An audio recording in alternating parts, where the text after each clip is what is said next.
The woman who would change everything arrived at Ezra Thorne's cabin carrying nothing but a carpet bag and enough secrets to topple governments. She knocked 3 times. No more, no less. Her knuckles barely grazing the weathered pine door. Ezra had heard her coming for the better part of an hour, her boots crunching through the autumn leaves that carpeted his mountain like scattered copper coins. Most folks announced themselves with hollering or the jingle of spurs, but this one moved with the careful precision of someone accustomed to not being noticed. When he finally opened the door, she stood there small and still, her dark hair pinned severe beneath a traveling hat that had seen better days. Her dress was proper enough, high collar, sensible sleeves, but her eyes held something that made Ezra's chest tighten. Fear, maybe, or determination worn so thin it looked like desperation. "Mr. Thorne." Her voice carried a slight tremor, like wind through dry grass. "I'm Eleanor Whitmore. I believe you knew my late husband, Samuel." Ezra's hand remained on the door frame. Samuel Whitmore. The name conjured memories of shared campfires and whispered conversations about government contracts, about gold shipments that never quite made it to their destinations. Samuel had been many things: prospector, gambler, occasional courier for interests that preferred their business conducted in shadows. But he'd never mentioned a wife. "Samuel's been dead near 2 years now," Ezra said, studying her face for tells. "What brings his widow to my mountain?" Eleanor's fingers tightened on her carpet bag. "May I come in? The matter I need to discuss. It's not for open air." You can almost smell the caution rolling off both of them. Two people accustomed to measuring words like precious metal. Ezra had chosen this life of deliberate isolation after the war, after too many betrayals had taught him that solitude was the only reliable companion. His cabin sat perched on Widow's Peak like an eagle's nest, accessible only to those determined enough to navigate the treacherous switchback trail that wound up through pine and granite that he stepped aside. The interior revealed a man who'd made peace with essential things. A stone fireplace dominated one wall, its hearth cold now in the afternoon light. Simple furniture, a table, 2 chairs, a narrow bed, occupied the space with the efficiency of long practice. Shelves lined with books suggested depths beneath the hermit's facade, while a rifle rested within easy reach above the mantel. Eleanor set her bag carefully beside the door, her movements deliberate as a chess player's. "Samuel spoke of you often. Said you were the only man he'd trust with his life." Samuel trusted easy and died hard. Ezra settled into the chair opposite her, noting how she perched on the edge of hers like a bird ready for flight. "What's this about, Mrs. Whitmore?"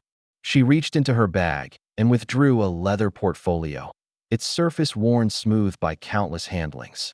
Before he died, Samuel was working for the Treasury Department, tracking gold shipments that had gone missing from the Denver Mint. Ezra's expression remained neutral, but his pulse quickened. The Denver Mint job. Samuel had hinted at it during their last meeting, claimed it would set him up for life. 3 weeks later, news had reached the mountain that Samuel Whitmore had been found face down in Clear Creek, apparently drowned while crossing during a storm. Samuel discovered something. Eleanor continued, her voice dropping to barely above a whisper. A network of corruption that reached all the way to Washington. Names, dates, amounts. Enough evidence to bring down senators, judges, even members of the president's own cabinet. She opened the portfolio, revealing pages of meticulous handwriting interspersed with official documents bearing government seals. He compiled everything here. Every theft, every bribe, every murder committed to keep the secret. $23 million in gold, Mr. Thorne. Gone without a trace. Ezra leaned forward despite himself. 23 million would be enough to fund a small war or buy a very large number of very important people. Why bring this to me? Why not the authorities? Eleanor's laugh held no humor. Because the authorities are the ones being bought. Samuel tried to report his findings through proper channels. 3 days later, Pinkerton agents showed up at our home in Denver. I barely escaped with the evidence. They've been hunting you. For 18 months. She touched the portfolio like a mother might touch a sleeping child. I've stayed ahead of them by never staying anywhere long, never trusting anyone completely. But I'm tired, Mr. Thorne, and I'm running out of places to hide. Through the cabin's single window, Ezra could see the sun beginning its descent toward the western peaks. Golden light slanted through the pines, painting everything in shades of amber and shadow. It was the kind of peaceful moment that used to bring him comfort, but now it felt fragile as spider silk. "What do you want from me?" Eleanor met his gaze, directly for the first time since entering the cabin. "Help me decide what to do with this. Samuel said you were a man of principle, someone who couldn't be bought or frightened into silence. He said if anything happened to him, I should find you." But even as she spoke those words, the distant sound of hoofbeats began echoing up the mountain trail. Too many horses moving too fast for any innocent purpose. Ezra was at the window before the echo of hoofbeats faded, his practiced eye counting. The dust plumes rising through the trees. 4 riders, maybe 5, moving hard up the trail. Eleanor's face went white as winter snow. "They found me." She clutched the portfolio against her chest like armor. "I was so careful, I thought. Doesn't matter how they found you." Ezra was already moving, pulling supplies from a hidden cache beneath loose floorboards. "What matters is they're 20 minutes out, and this cabin's got nowhere to run." But Eleanor surprised him. Instead of dissolving into panic, she straightened her spine and looked around the room with calculating eyes. "Is there another way off this mountain? North face drops straight down 500 feet. South trail's the only way up or down." He stuffed hardtack and ammunition into a canvas pack. "Unless you can sprout wings. Then we don't run." She stood, smoothing her skirts with hands that barely trembled. "We hide the evidence and make them believe I never had it." Ezra paused in his preparations. Most folks facing down Pinkerton agents would be weeping or praying by now. Eleanor Whitmore was planning strategy like a general positioning troops. "They'll tear this place apart board by board. Not if they think the portfolio was destroyed." She moved to the fireplace, gathering kindling with quick, efficient motions. "Help me build a fire. We'll burn some papers, not the real ones, but enough to make ash. Let them find evidence of a fire. Make them think I panicked and destroyed everything rather than let them have it." The plan had merit, Ezra admitted grudgingly. "And the real evidence." Eleanor's eyes swept the cabin's interior before settling on the water barrel in the corner. Samuel used to seal important documents in oiled leather before river crossings. "You have anything waterproof?" Working together, they wrapped the portfolio in layers of oiled cloth and rope, creating a package that would survive submersion. The water barrel's false bottom, a modification Ezra had made years ago for his own purposes, provided the perfect hiding place. To any searcher, it would appear to be nothing more than the hermit's water supply. Outside, the hoofbeats grew louder, accompanied now by the jingle of spurs and the creak of leather saddles. Voices carried on the thin mountain air, harsh, professional tones discussing approach strategies. "They'll want to take me alive," Eleanor said, feeding carefully selected papers to the flames they'd built. "The evidence is worthless without someone who can authenticate it. Explain the connections Samuel discovered." "And me?" She looked at him with something that might have been sympathy. "Witnesses are inconvenient things, Mr. Thorne. The fire caught properly now, sending smoke curling up the chimney." Eleanor added more papers, blank pages from Ezra's own supplies, a few old letters of no importance. The ashes would tell the right story to anyone looking for signs of desperation. "There's something else," she said quietly, watching the flames consume their deception. "Something Samuel discovered that goes beyond mere theft." Before she could elaborate, a voice boomed across the clearing outside. "Ezra Thorne, we know you're in there, and we know you're harboring a fugitive from justice." Ezra moved to the window again, staying well back from the opening. 5 men sat their horses in a rough semicircle before his cabin, all wearing the dust-stained suits and hard expressions of professional manhunters. The leader, a thick-set man with graying whiskers, held an official-looking document. "I'm Agent Morrison, Pinkerton Detective Agency," the man called. "We have a federal warrant for the arrest of Eleanor Whitmore. Send her out, and no harm comes to you." "They're lying," Eleanor whispered. "About the harm, I mean. The warrant's probably real enough." Ezra studied the men through the window. Professional killers, every one, despite their talk of warrants and federal authority.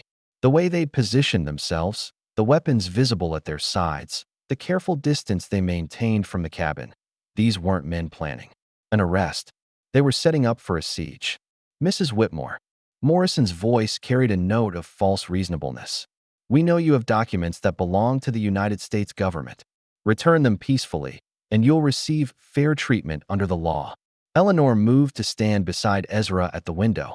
Samuel used to say the Pinkertons were just another gang, except they had badges to make their killings legal. Smart. Man, your husband. Smart enough to stay alive longer than most in his line of work. Her voice carried an edge of old grief. Not smart enough to stay alive long enough. The afternoon light was beginning to slant lower through the pines, painting the clearing in shades of gold and shadow. In a few hours, darkness would level the playing field considerably, but Ezra doubted Morrison intended to wait that long. "We've got food and water," he said quietly. "Ammunition enough for a proper fight. Question is whether you're prepared for what that means." Eleanor's hand found the small revolver concealed in the folds of her skirt, a detail Ezra had noticed, but not commented upon. "I've been running for 18 months, Mr. Thorne. I'm tired of running." Outside, Morrison was conferring with his men in voices too low to make out individual words, but their postures spoke clearly enough. The casual way they checked their weapons, the practiced scan of the cabin's approaches, the patient calculation of predators who'd cornered their prey. Then Morrison called out again, and his words chilled. "The blood. We know about the Denver job, Thorne. We know you were Samuel's partner. Come out now, or we'll assume you're as guilty as the woman you're protecting." The accusation hung in the mountain air like smoke from a distant fire. Ezra felt Eleanor's sharp gaze on him, searching his face for confirmation or denial of Morrison's claim. "Were you," she asked quietly, "Samuel's partner in the Denver job?" Ezra kept his eyes on the Pinkertons. "Your husband and I did business from time to time. Doesn't make me guilty of his crimes." That's not an answer. Before he could respond, Morrison's voice boomed again. "You've got 5 minutes to decide, Thorne. After that, we come in shooting." Eleanor moved away from the window, her movements sharp with sudden understanding. "You knew about the gold theft before I told you. I saw it in your eyes when I mentioned the amount." She faced him across the cabin's small space. Samuel didn't just compile evidence of corruption. He was part of it, wasn't he? And so were you. The truth sat between them like a loaded gun. Outside, one of the Pinkertons was positioning himself behind the old pine stump that served as Ezra's chopping block, while another worked his way toward the cabin's blind spot near the lean-to where Ezra stored firewood. "Samuel approached me about the Denver job 2 years ago," Ezra said finally. "Said he'd discovered a way to intercept a gold shipment, make it look like an inside job at the mint. Split 3 ways, him, me, and someone on the inside." Eleanor's face showed no surprise, only a kind of weary resignation. "But you didn't do it." "No. Told him it was too dangerous, too many moving parts." Ezra checked his rifle, ensuring a round sat ready in the chamber. Samuel went ahead anyway, with different partners, and discovered the corruption went deeper than even he imagined. Eleanor sank into the chair beside the cold fireplace. The theft he planned was small compared to what was already happening. $23 million, Mr. Thorne. Gone over the course of 3 years, with the knowledge and cooperation of officials at every level of government. Through the window, Ezra watched Morrison check his pocket watch with the casual impatience of a man keeping to a schedule. Professional killers worked on timetables just like any other business. "There's more," Eleanor continued. "Samuel discovered the gold wasn't just being stolen. It was being used to fund something. A private army, he called it. Men being recruited and trained in secret, weapons being stockpiled, all paid for with stolen federal gold. An army for what purpose?" Eleanor's voice dropped to barely above a whisper. "To overthrow the government." Samuel found correspondence discussing plans to assassinate the president, dissolve Congress, establish what they called a new order of American leadership. The theft was never about money. It was about revolution. The revelation hit Ezra like a physical blow. Corruption was one thing, common as mountain snow in government circles. But treason on this scale, funded with the nation's own gold reserves. "Time's up, Thorne." Morrison's shout interrupted his thoughts. "We're coming in." The first shot shattered the cabin's single window, sending glass shards across the floor where Eleanor had been standing moments before. She'd already dropped behind the heavy wooden table, pulling it over as makeshift cover. Ezra returned fire through the broken window, his shot sending Morrison's horse rearing in panic. The Pinkerton agent rolled clear, taking shelter behind a boulder near the trail's edge. "The north wall," Eleanor called out. "Someone's at the north wall." Ezra heard it too. The scrape of boots on wood, the careful sound of someone testing the cabin's construction for weak points. He fired 2 quick shots through the north wall at chest height, rewarded by a sharp curse and the sound of someone stumbling away. But they were only delaying the inevitable. 5 men with professional training and unlimited ammunition against 2 people trapped in a wooden box. The mathematics were unforgiving. "There's something else I haven't told you," Eleanor said during a brief lull in the gunfire. She'd pulled Samuel's portfolio from its hiding place in the water barrel, unwrapping the oiled leather with quick, practiced movements. The inside man Samuel worked with, the one who gave him access to the mint records, he's still alive. "How? Do you know?" "Because he's been trying to contact me." She pulled a telegram from the portfolio's inner pocket. "Sent to the Denver post office 3 weeks ago, under a name only Samuel and I would recognize. He wants to meet. Says he has proof of who's really behind the conspiracy." Another volley of gunfire peppered the cabin's walls. 1 bullet punched through the door, sending splinters flying across the room. "His name is Marcus Webb," Eleanor continued, "and according to this telegram, he's being hunted just like I am. But he managed to secure something the conspirators desperately want back. Something worth more than all the gold they've stolen." "What could be worth more than $23 million? Eleanor's smile held no warmth. "The names and locations of their private army. Every soldier, every officer, every weapons cache. Samuel's evidence could expose the theft, but Webb's information could prevent a revolution." The gunfire stopped abruptly, replaced by Morrison's voice.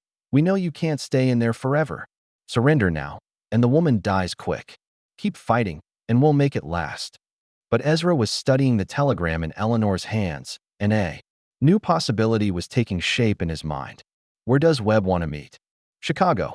The Palmer House Hotel, room 415, tomorrow night." Outside, the Pinkertons were regrouping, their voices carrying clearly in the mountain stillness as they planned their final assault. But for the first time since Eleanor had knocked on his door, Ezra felt something other than resignation. "Can you shoot as well as you plan?" he asked. "Because I've got an idea that's either brilliant or suicidal, and I need to know before I explain it." Eleanor checked her revolver with the quick efficiency of someone who'd learned to shoot from necessity rather than sport. "Well enough to hit what I aim at, provided it's not too far away." "Good." Ezra was already moving, pulling a small keg of black powder from beneath his bed. "Because we're about to make some noise." The plan formed quickly in the desperate clarity that comes when death starts measuring the distance to your door. The cabin's fireplace connected to a chimney that ran up through the roof, and the roof connected to the lean-to where Ezra stored his winter firewood. Dry pine and oak, seasoned for 2 years, stacked high enough to reach the cabin's eaves. "You're going to burn down your own home," Eleanor said, understanding immediately. "Better than letting them murder us in it." Ezra began packing the black powder around the fireplace's base, using techniques learned during 2 many desperate moments. "In the war, fire will give us cover, confusion. They'll expect us to run out the front door, but there's another way." He showed her the loose floorboards near the cabin's rear wall, not just a hiding place for supplies, but an escape route he'd prepared years ago when paranoia was still fresh enough to seem like wisdom. The space beneath led to a natural depression in the mountainside, invisible from the clearing where the Pinkertons waited. "When the fire catches proper, we go down through the floor and into the trees. From there, we can work our way to the North Trail. It's treacherous, but it leads down to the Valley Road." Eleanor nodded, but her attention was on something else. "Mr. Thorne, that telegram I showed you, there's something written on the back I didn't mention." She handed him the paper. In different handwriting, someone had scrawled a brief message. "EW. They know about Chicago. Webb is compromised. Trust no one. Come to Deadwood instead. A friend. A friend. I don't know who sent this." It was tucked inside the original telegram when I picked it up from the post office. Eleanor's voice carried a note of uncertainty for the first time since arriving at the cabin. Samuel had contacts everywhere, people who owed him favors or feared his knowledge. It could be anyone. Outside, Morrison was barking orders to his men. Through the broken window, Ezra could see them preparing for a coordinated assault. Two men flanking around the cabin's sides while Morrison and another approached the front door directly. "Deadwood's 3 days hard riding from here," Ezra said, striking a match and touching it to the powder trail he'd laid. "Assuming we survive the next 10 minutes. The fire caught with a hungry whisper, following the black powder toward the fireplace. In seconds, flames were licking at the dry wood Eleanor had used to create their deception, but now the deception was becoming deadly reality. "Whatever Samuel discovered," Eleanor said, gathering her few possessions as smoke began to fill the cabin. "It's bigger than just gold theft or even revolution. The Pinkertons wouldn't risk this kind of exposure for anything ordinary." The fire reached the main charge around the fireplace and exploded with a roar that shook the cabin's frame. Burning wood cascaded across the floor while flames raced up the chimney toward the roof. Through the chaos, they could hear Morrison shouting orders, his men responding with professional calm despite the sudden change in circumstances. Now, Ezra pulled up the floorboards, revealing the narrow space beneath. "Stay low and move fast." Eleanor went first, squirming through the opening with her carpetbag clutched tight against her body. Ezra followed, pausing only to grab his rifle and the supply pack he'd prepared earlier. The space beneath the cabin was cramped and dark, filled with the sound of crackling flames above and shouting men outside. But Ezra had chosen his hiding place well, the natural depression in. The mountainside provided both concealment and a route toward the tree line. They crawled through dust and spider webs, the smoke from above beginning to seep through the floorboards and sting their eyes. Behind them, the cabin was becoming an inferno, flames reaching toward the roof with eager fingers. There, the back, walls burning through. Morrison's voice carried clearly despite the fire's roar. Ezra could hear boots running around the cabin's perimeter, the Pinkertons repositioning to cover all possible escape routes. But they were thinking like hunters, not like prey. When Eleanor and Ezra emerged from their hiding place 30 yards into the pine forest, the Pinkertons were still focused on the burning cabin, expecting their quarry to come running out the front door with clothes on fire and surrender on their tongues. Instead, the two fugitives moved like shadows through the trees, working their way higher up the mountain toward the treacherous north trail that most folks considered impassable on foot. "They'll figure it out soon enough," Ezra whispered as they climbed. Behind them, the cabin's roof collapsed in a shower of sparks and burning timber. "Once they realize we're not in there, they'll start tracking. How long do we have? Hour. Maybe 2 if we're lucky." Ezra paused to catch his breath, the thin mountain air making every step an effort. "Depends how good they are at reading sign." Eleanor looked back at the burning remains of his home, her face reflecting the orange glow of destruction. "I'm sorry. About your cabin, I mean. All your books, your possessions, things can be replaced." Ezra resumed climbing, his boots finding purchase on the rocky trail. People can't. But even as he said it, he wondered if either of them would live long enough for replacement to matter. The North Trail was dangerous enough in daylight with proper equipment. Attempting it at night, while being hunted by professional killers, bordered on suicide.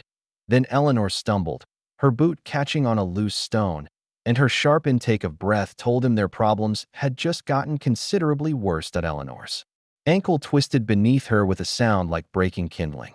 She bit back a cry, but Ezra could see the pain written across her face in the dying light of his burning cabin below. "Can you walk on it?" She tested her weight gingerly, wincing. Not well, not far. Behind them, voices echoed through the forest. Morrison's men had discovered the escape route and were already beginning their pursuit, their lanterns bobbing like fireflies among the pine trees. Ezra made the calculation quickly. Eleanor couldn't outrun healthy men on treacherous mountain terrain, not with an injured ankle, which meant their only option was to stop running and start fighting on ground of their choosing. "There's a place up ahead," he said, helping her. Limp forward along the narrow trail. Old mining claim with some stone foundations still standing. Good cover, limited approaches. They reached the abandoned mine just as the moon cleared the eastern peaks, washing the mountainside in silver light.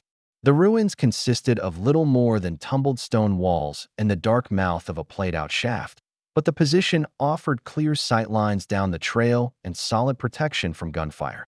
Eleanor settled behind the largest wall section, checking her revolver again with movements made clumsy by pain and exhaustion. If we don't make it through this, we will.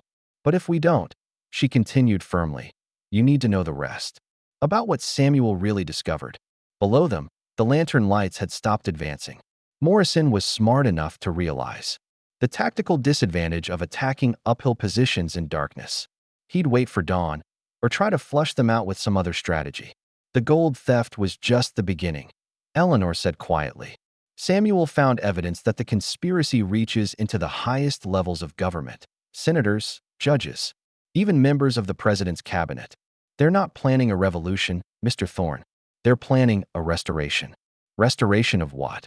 The Confederacy. Her voice carried the weight of terrible knowledge. Everything they lost in the war, they intend to reclaim through purchased power. The private army, the assassinations, the systematic corruption. It's all designed to tear apart the Union from within and rebuild it according to their vision. Ezra felt the familiar chill that came with recognizing an enemy's true scope and intention. He'd fought in the war, had seen what men would do in service of their convictions. The idea that some of them had never truly surrendered had simply changed tactics and continued fighting through different means. The man in Chicago, Webb, he has the complete organizational structure. Names, locations, timetables for their planned uprising. But the message about Deadwood suggests even he's been compromised. A sound from below caught Ezra's attention. Not the Pinkertons, something else. Horses approaching from the valley road, moving fast despite the darkness. More of them, Eleanor whispered. Ezra peered through a gap in the stone wall. 3 riders were climbing the switchback trail, but their posture was wrong for Pinkertons. These men rode with the casual confidence of locals who knew the terrain, not the careful alertness of hunters tracking prey. The lead rider called out when he reached the burning cabin's clearing. Morrison, you son of a bitch. What are you doing on my mountain? Ezra recognized the voice. Sheriff Tom Bradley from the valley town below. A good man, despite wearing a badge in troubled times. Federal business, Sheriff. Morrison's reply carried irritation. You have no jurisdiction here. I have jurisdiction over every burned cabin and every gunshot fired in my county. Bradley's voice echoed off the mountainside. And I've got 3 witnesses who saw your men riding up here like they own the place. Eleanor gripped Ezra's arm. Can we trust him? Bradley? He's straight as they come. Question is whether Morrison will respect his authority or solve the problem with bullets. The answer came quickly. Gunfire erupted from the clearing below, muzzle flashes winking like deadly stars in the darkness. Bradley and his deputies took cover, returning fire with the disciplined accuracy of men who'd learned their shooting the hard way. That's our chance, Ezra said, while they're distracted. But Eleanor was already pulling Samuel's portfolio from her bag, pressing it into his hands. You take this. Get it to someone who can use it properly. A newspaper, maybe, or a federal marshal you trust. We both take it. We both get out of here. She shook her head, and he could see the decision, written in her eyes. My ankle won't carry me far enough fast enough. But you know these mountains. You can disappear, stay hidden until you reach help. I'm not leaving you. Samuel made me promise something before he died. Eleanor's voice grew soft with memory. He said if anything happened to him, I should make sure the truth got told, no matter the cost. I've carried that promise for 2 years, Mr. Thorne. Let me finally keep it. The gunfight below was intensifying. Bradley's unexpected arrival had turned the tactical situation upside down, giving Morrison's men a 2-front battle they hadn't planned for. Besides, Eleanor added with a smile that transformed her tired face, I still have 5 shots left in this revolver, and I'm tired of running. Ezra looked at the woman who'd arrived at his cabin carrying secrets like stone and wondered when exactly he'd fallen in love with her courage. Because somewhere between her first knock on his door and this moment among the mining ruins, that's exactly what had happened. The Palmer House in Chicago, he said finally. Room 415. If Webb is still alive, still trustworthy. Find him. Stop them. Eleanor touched his face gently. And remember that not everyone who seems defeated has truly surrendered. Ezra disappeared into the forest as dawn painted the eastern sky pink and gold. Behind him, Eleanor Whitmore stood among the ruins of broken dreams and old ambitions, ready to make her final stand against the hunters who'd pursued her across a continent. The portfolio tucked safely in his pack contained enough evidence to topple governments and prevent revolutions, but it was her courage that would echo longest in his memory. 3 months later, the newspapers would carry headlines about the conspiracy that nearly tore the nation apart. But they would never mention the reclusive mountain man and the woman with secrets who'd stood together against the darkness, or how love could bloom even in the shadow of betrayal. Share this tale with those who appreciate courage in small packages, and remember that the greatest battles are often fought by the unlikeliest of heroes.